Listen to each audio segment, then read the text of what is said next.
আসসালামু আলাইকুম। হ্যালো বন্ধুরা, কেমন আছেন সবাই? আশা করি সবাই ভালো আছেন। আল্লাহর রহমতে আপনাদের দোয়ায় আল্লাহ তাআলাই আমাকেও ভালো রাখছে ইনশাল্লাহ। শত্রুকে পঙ্গু বান মারার নকশা।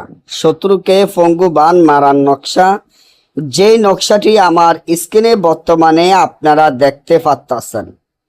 আপনাদের যাদের শত্রু আছে, যারা শত্রু জ্বালায় টিকতে না পারেন, শত্রু জ্বালায় ঘরে না থাকতে পারেন, শত্রু জ্বালায় বাড়ি ঘরে না থাকতে পারেন, তারা যদি চান যে শত্রুকে পঙ্গু বান মারবেন, শত্রুকে এলাকা ছাড়া করবেন বা শত্রুকে পঙ্গু বান মাইরা শত্রুর হাত পা পঙ্গু করে তাকে বিছানায় ফেলে রাখবেন, তাহলে এখনই আমার এই চ্যানেলটি সাবস্ক্রাইব করেন, লাইক করেন, আপনাদের বন্ধুদের সাথে ফেসবুকে শেয়ার করবেন।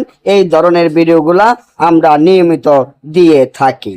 আপনারা যারা শত্রুকে পঙ্গু বান মারবেন বা শত্রুকে শেষ করে ফেলবেন বা শত্রুকে পঙ্গু করে বিছানায় ফেলে রাখবেন, অনেক জায়গায় তান্ত্রিক কবিরাজের টাকা পয়সা দিয়ে অনেক হতাশা বা টেনশনে পড়ে গেছেন, কেউ আপনার এই কাজটি সফলতা করতে পারে নাই।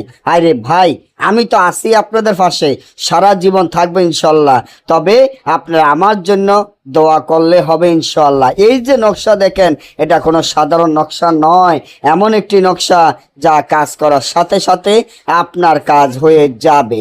শত্রুকে পঙ্গু বান মারার জন্য সর্বপ্রথম একটি তাবিজ আপনি মুখ দ্বারা কাপড়ে, আমুইসা মারা গেছে, আমুইসা মাটি দিছে এমন মুখ দ্বারা কাপড়ে তাবিজটি সিলের রক্ত ধারায় লিখিয়া নিচনে শত্রুর নাম, শত্রুর পিতার নাম লিখিয়া একটি পুরাতন কবরে ফুতে দিলে সাথে সাথে আপনার শত্রু পঙ্গু হইয়া সারা জীবনের জন্য বিছানায় পড়ে থাকবে ইনশাল্লাহ। আর যদি না বুঝেন বা আমাদের থেকে এই কাজগুলা গ্যারান্টি সহকারে করাইতে চান, স্ক্রিনে দেওয়ার নম্বরে যোগাযোগ করে যে কোনো কাজ করাইবেন। সকলে ভালো থাকবেন। আল্লাহ হাফেজ।